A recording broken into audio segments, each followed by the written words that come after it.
Getting to leave your family. Yes, Richard. Hi. Nice to meet you. Yeah, good. Everyone turning over? Mark, we've had a couple of days to reflect on the draw, last results. Is that now, as you look at it, a point gained, or is it still 2 points lost? Well, given that we'd had a poor result against Everton and we conceded too readily on that occasion, it was important that we got back into the right vein of thought and mind, and I thought we did that on Wednesday. I thought we were a lot better. We had a good amount of control in the game and took the game to Cardiff. We weren't able to, unfortunately, find that final pass and the key moment in the game. That was all that was missing from our performance, I felt, because I thought we created a number of decent enough half chances, but without really having a clear-cut opportunity to take the game away from them. But it was exactly what we needed after Everton. I thought we showed a lot of confidence and got back to where I expected us to be. So that's good, leading into the Chelsea game. With that in mind then, just how important was it for team morale as much as anything else that you did keep a clean sheet of it? Well, yeah, I mean, you take the Everton result and scoreline out of it. I mean, defensively we've been fine. I think we're in the top half in terms of the Premier League teams, in terms of our clean sheets that we had. We got something like 5 clean sheets out of 14. So defensively, for the most part, we've been fine, and we've had a good solid base. So obviously, we had a little bit of disruption and still have with the absence of Robert Hughes.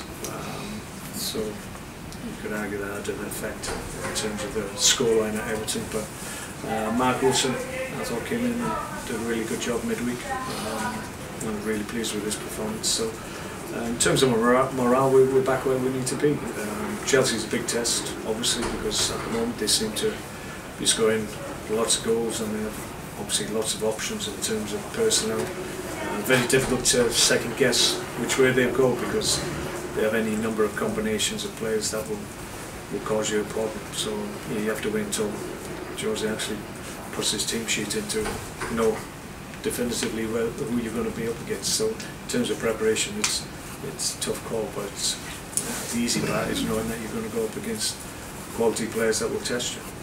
As a fellow manager, do you sit back with a bemused smile when perhaps you hear people grumbling about how Chelsea are going and perhaps Jose Mourinho isn't having the effect that everybody expected straight away? Because you look at the record, I think they've won 6 straight in the Premier League right now. It'd be nice to have that problem, wouldn't it? Well, yeah, I mean, he's gone back to a club that he knows, and obviously the reception that he got when he went back, and the goodwill that surrounds him and Chelsea, it's there for everybody to see. So he's obviously come back into the Premier League, which is a league that he knows well, and knows that he can be successful in. So the fact that maybe some people looked at a couple of different performances, particularly in different results, and questioned a little bit about what's gone on, but Jose's come through all that. He's been on top clubs. That's what happens at top clubs. There's always speculation. You go from one game to another, and people question everything that you do. So it's not something that's going to faze him as a top level manager. He's very single-minded. He wants to be successful, like we all do at every club that he goes to. He's had the benefit, obviously, of been working, and most of obviously he's been out of some of the top clubs in each league that he's competed in, so a little bit more difficult when you're not at a club at that level. But it's always a challenge for me as a fellow manager. The challenge for me is to make sure that my team competes against some of the top teams in Europe, which the top teams in the Premier League undoubtedly are. So it's a challenge each and every week. Away from home, Stoke's form hasn't been great this season, but at Britannia, you've only lost 1 game. How important is it to have something like that on your side, something tangible, when you go into a game of this stature? Yeah, we want to protect that. We disappointed against Norwich, but apart from that, we've gone up against good sides and getting a real good account of ourselves. We possibly haven't been able to convert draws into wins as much as we would have liked to, as much as that performance is deserved. But certainly against Chelsea, it's a big test for us, because our record against them, I don't think, is that great, to be perfectly honest. But there's always a chance to turn that record in an opposite direction. So we're looking ahead to the game and thinking, well, we're in decent enough shape. Our home form's good. Defensively, we've steadied ourselves after Everton. We'll have a game plan which will cause some problems, and it's up to us to try and execute that game plan. Just finally, we've heard countless tributes this morning to the memory of Nelson Mandela. As a sportsman yourself, can you sum up for us what sort of impact you perceive he's had during his lifetime of sport? Well, I was very fortunate. I've met him on 2 occasions. I first met him when I went on tour to South Africa in 1994, 95, I think, when he just become president, and then I was able to go to Man City, and we had an audience with him. All the squad went, and I have to say, just being in his presence was something very special, and everybody sees images of him with a big broad smile on his face, and that was what he showed to each and every one of us when we went there. As soon as he breaks into a smile, he just lit up the room, and that was an abiding memory from me. And it was just a real special moment, being in his company. Only for a short time, maybe 20 minutes, 25 minutes, but he was so impressive as an individual, and he was sharp as a button, and it was a privilege to be in his company.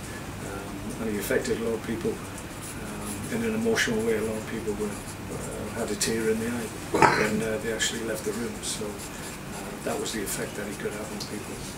So I just feel very fortunate that I was able to be in his company. Thank you. Eric Peters came off on Wednesday night. Will he be fit for tomorrow? We're going to wait on Eric. He's probably the one player that we've got real doubt about. We have to test him in the morning. We'll give him as much time as we can. But it'll be a late test, and we'll make a decision tomorrow. What was his injury? He's got a groin strain. We've had it checked and scanned. He hasn't actually torn anything, but he's got a little bit of discomfort, and we're mindful that we don't want it to develop into anything more serious. So if there's a doubt, then we'll play. Is John Walters over his? Yeah, John's okay, and Andy Wilkinson's okay.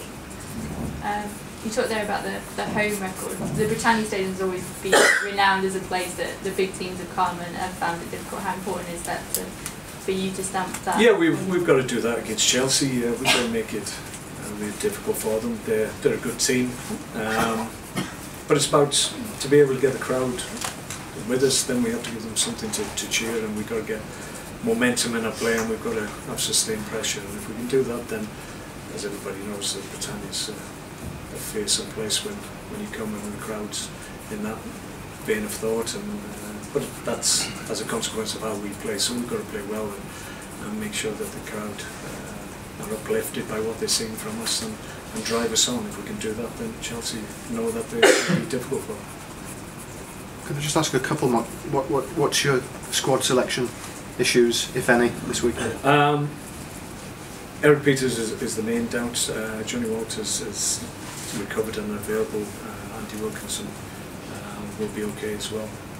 Apart from Robert Hughes, who is progressing really well, in fairness, and has been running, done 40 odd minutes of running today, which is only a week after his operation, so he's progressing really well.